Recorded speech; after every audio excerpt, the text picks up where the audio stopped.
Halo semua, kembali lagi bersama Amara yang akan mengajak kalian untuk membahas soal fisika.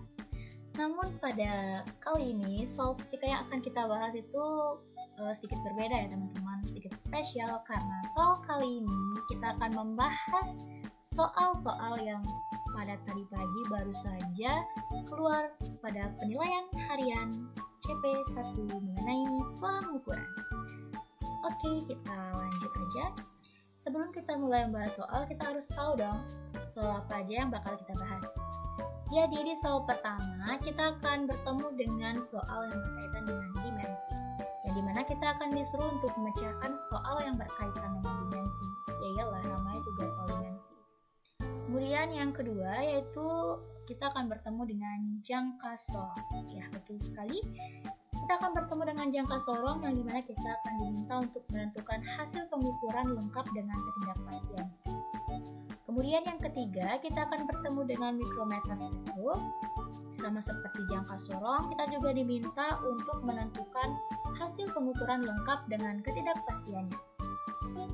Kemudian yang keempat, kita bertemu dengan soal mengenai angka penting, di mana kita akan menyelesaikan operasi bilangan. Kemudian yang terakhir, kalau kita sudah bertemu dengan angka penting, pasti kita harus bertemu juga dengan notasi ilmiah. Di soal terakhir ini, kita akan menyelesaikan soal yang berkaitan dengan penulisan notasi ilmiah yang tepat. Oke, kita langsung mulai saja dari soal nomor 1, tapi itu saya mau hidupkan dulu laser pointernya. Oke, kita baca bersama soalnya. Sebuah benda memiliki persamaan kecepatan, yaitu H sama dengan B pangkat 3 I pangkat 2 minus A kuadrat per I. Yang dimana H dalam ampere per meter dan I dalam ampere. Tentukan dimensi dari B berbanding A. Oke, kita langsung saja lanjut ke pembahasannya. Nah, dari soal tadi kita bisa menemukan apa aja sih yang diketahui. Yang pertama, kita mendapatkan persamaan kecepatannya, yaitu H sama dengan B pangkat 3 I pangkat 2 minus A pangkat 2 per I. Mungkin kecil ya kalau di layar, tapi kalau di zoom ini bakal kelihatan.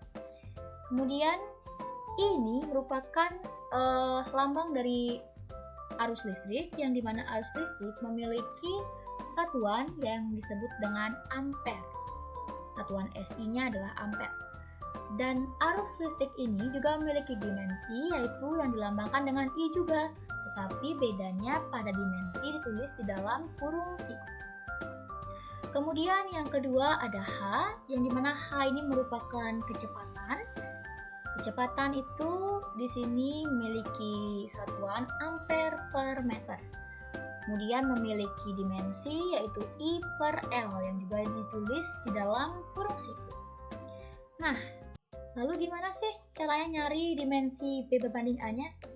Nah, tadi kita udah dapet kalau H itu sama dengan B pangkat 3 I pangkat 2 min A pangkat 2 per I. Ini tadi saya salah menulis tadi di awal, jadi diperbaiki sedikit. Kita langsung aja mulai. Nah, kalau misalnya kita menggunakan persamaan ini, itu akan sulit bagi kita untuk menemukan berapa masing-masing nilai dimensinya. Oleh karena itu, kita harus memecah dulu nih soalnya supaya kita bisa lebih mudah untuk menyelesaikannya. Jadi, kita masukkan saja bahwa B pangkat 3 I pangkat 2 itu sama dengan H atau kecepatan.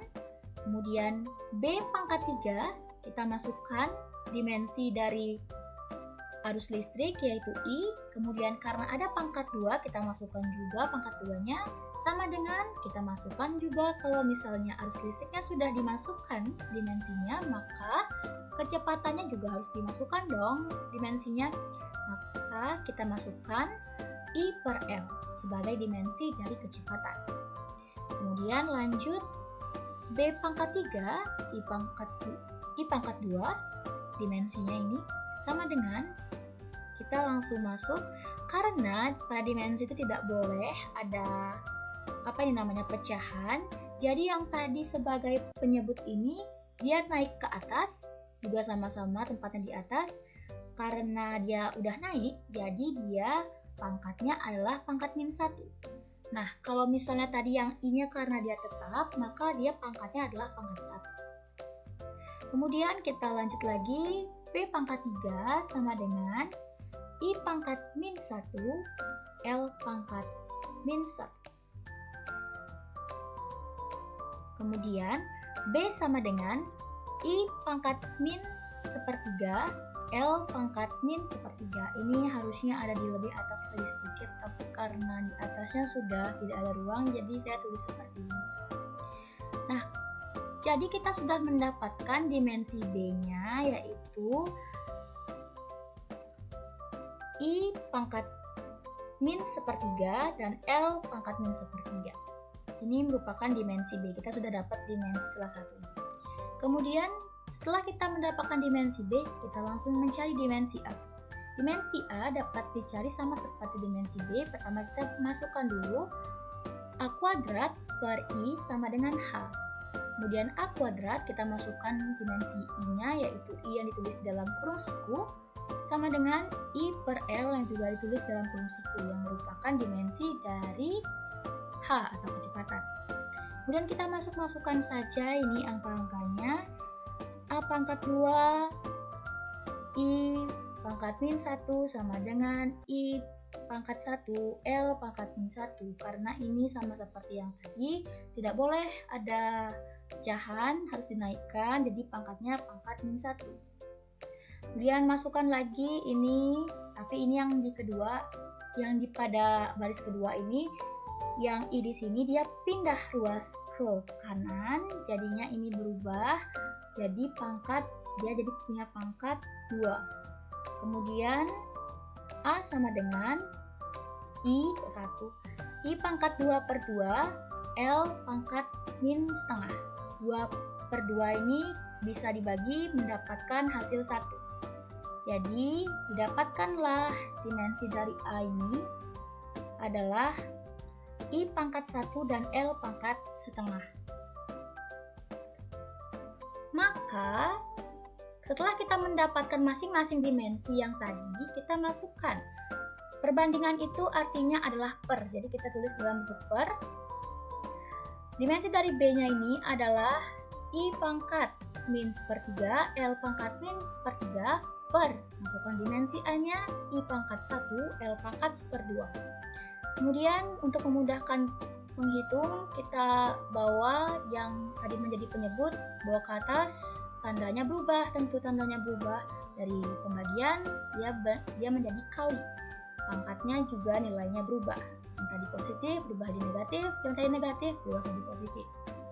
Kemudian B berbanding A sama dengan I pangkat min 1 per 3, L pangkat 1/6.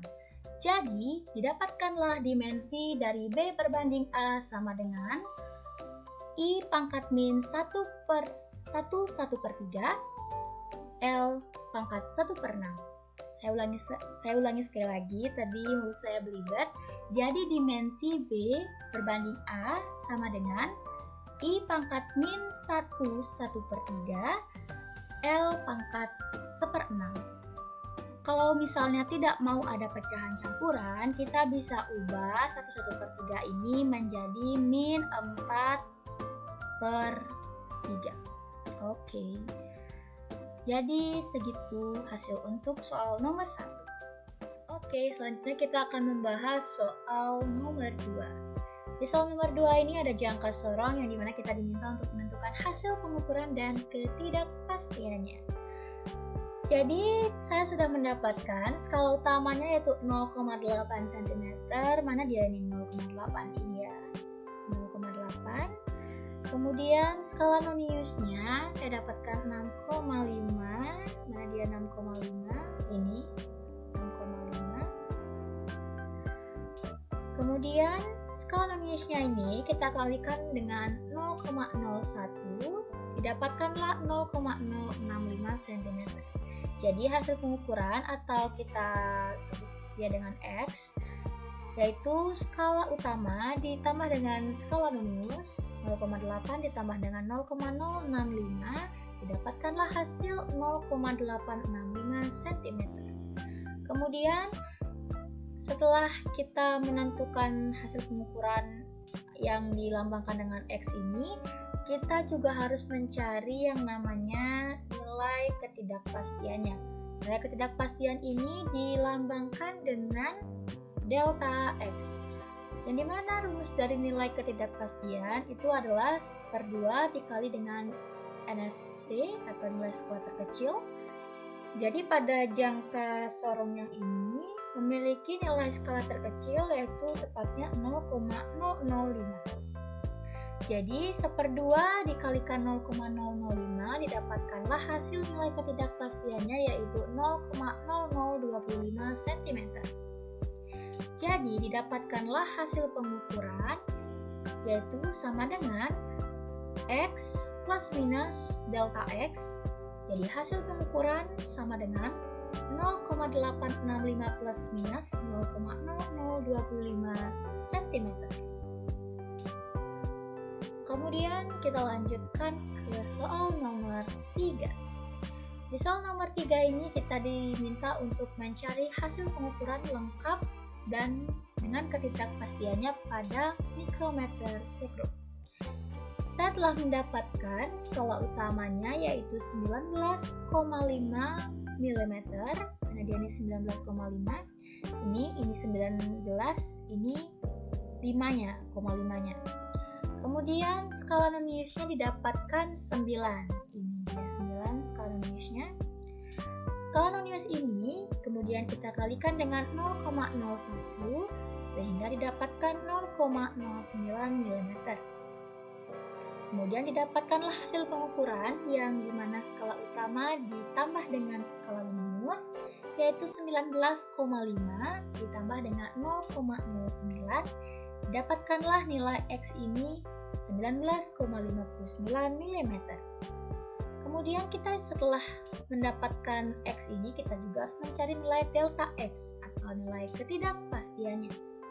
Caranya dengan membagi skala terkecil mikrometer sekrup yaitu 0,01 dibagi dengan 2 atau dikali dengan 1/2 karena ini satunya kan pasti menghasilkan bilangan sendiri, jadi langsung kita bagi dengan 2. Didapatkanlah hasil ketidakpastiannya yaitu 0,05 mm. Jadi hasil pengukurannya sama dengan X plus minus delta X. Jadi hasil pengukurannya adalah 19,59 plus minus 0,05 mm. Kita lanjut ke soal nomor 4. Kita baca dulu soalnya nih. Tentukan hasil sesuai aturan angka penting. Soal yang A, 49,37 dibagi 0,25. Kemudian soal yang B yaitu akar dari 144 kg, angkat 2. Kemudian yang C, 1 jeruk beratnya 150 gram. Nah, kok berat? Masa maksudnya, salah saya ngomong. 1 jeruk masanya 150 gram. Maka massa 8 jeruk berapa? Oke, kita langsung masuk ke pembahasan. Kita mulai dari yang A. 49,37 dibagi 0,25 sama dengan berapa? Jadi 49,37 ini memiliki 4 AP, yaitu 4, 9, 3, dan 7 ini semuanya merupakan angka penting. Sedangkan 0,25 hanya memiliki 2 angka penting yaitu angka 2 dan angka 5. Jadi sesuai dengan kaidah angka penting di mana hasilnya apabila pembagian, karena ini merupakan soal pembagian, dilihat dari jumlah angka penting yang paling sedikit. Nah, jadi didapatkanlah kita pakai patokan yang 0,25 karena angka pentingnya paling sedikit yaitu 2. Jadi kita masuk nih ke operasi bilangannya. 49,37 dibagi 0,25 kita mendapatkan hasil 197,48 cm.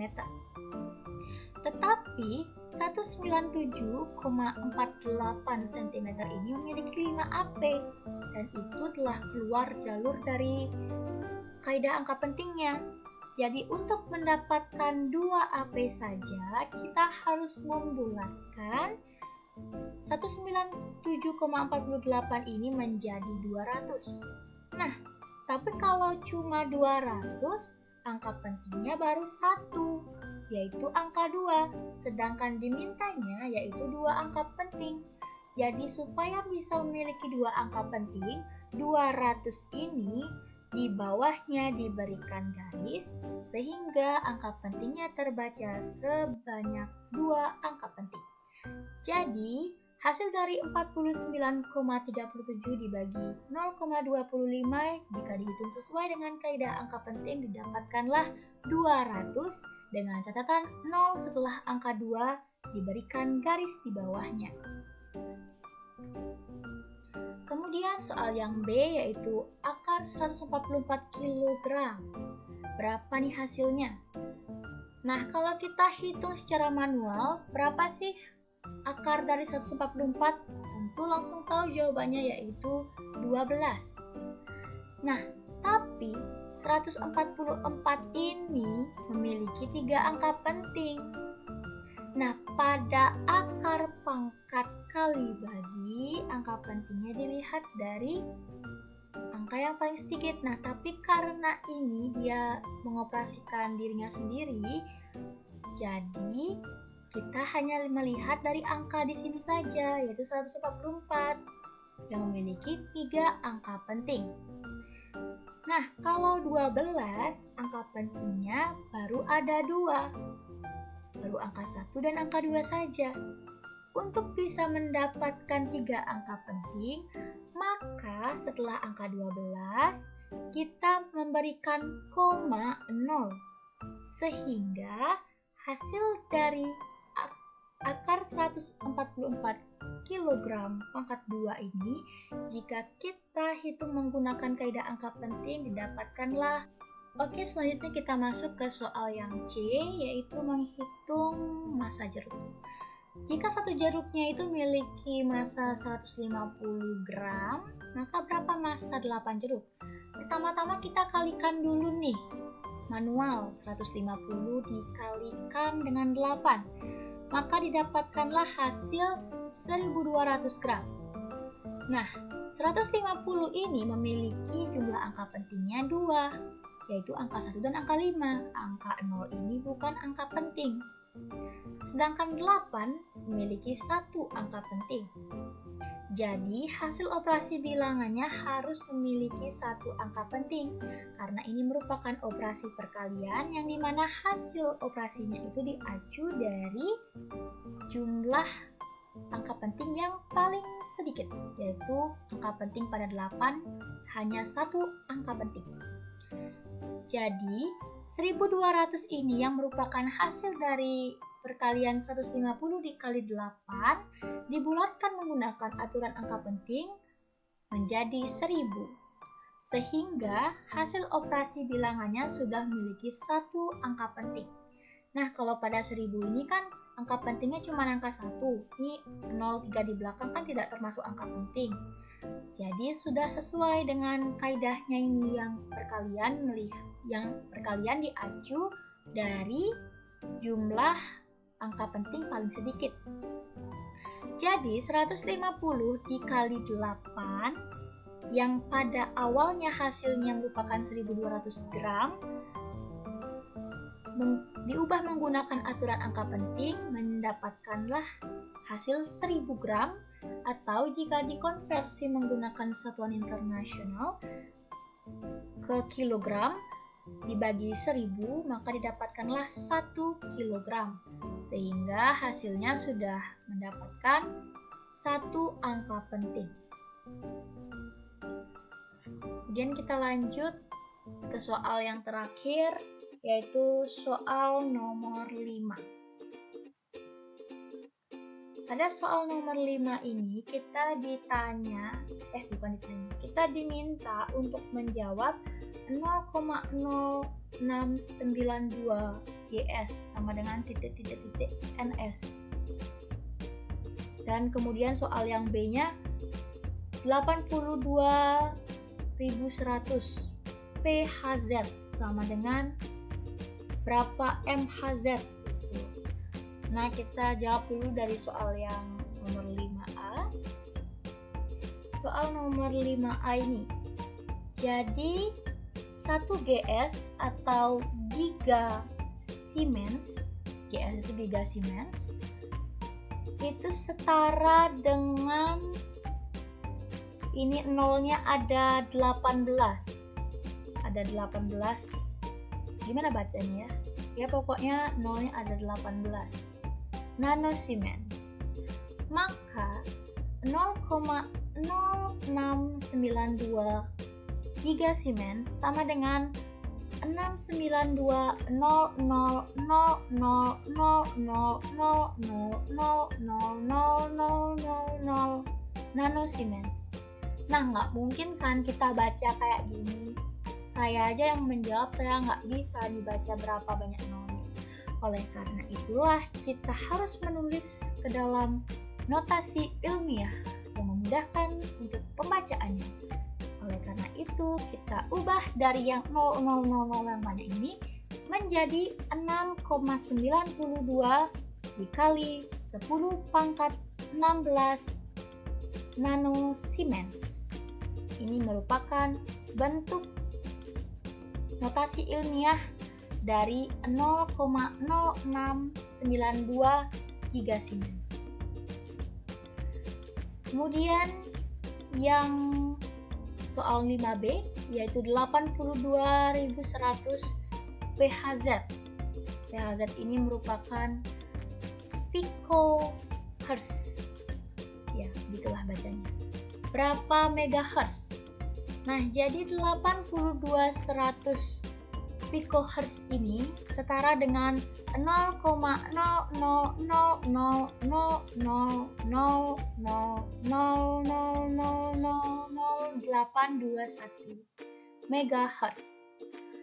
Nah, nggak mungkin kan kita misalnya ditanya berapa megahertz sih 82.100 picohertz ini. Nah, jadi nggak mungkin kita nyebut nolnya sebanyak ini. Karena itu kita harus tulis ke dalam bentuk notasi ilmiah. Jadi didapatkanlah hasil 8,21 dikali 10 pangkat min 14 MHz. Jadi 82.100 picohertz sama dengan 8,21 kali 10 pangkat min 14 MHz. Ini angka 1 ini dapat dari template ya, bukan jawabannya. Oke. Baik, sekian yang dapat saya sampaikan kali ini. Mohon maaf apabila terdapat kesalahan atau misalnya kurang terlihat angkanya atau bagaimana. Saya ucapkan terima kasih. Om Santi Santi Santi Om. Sampai jumpa di video fisika selanjutnya.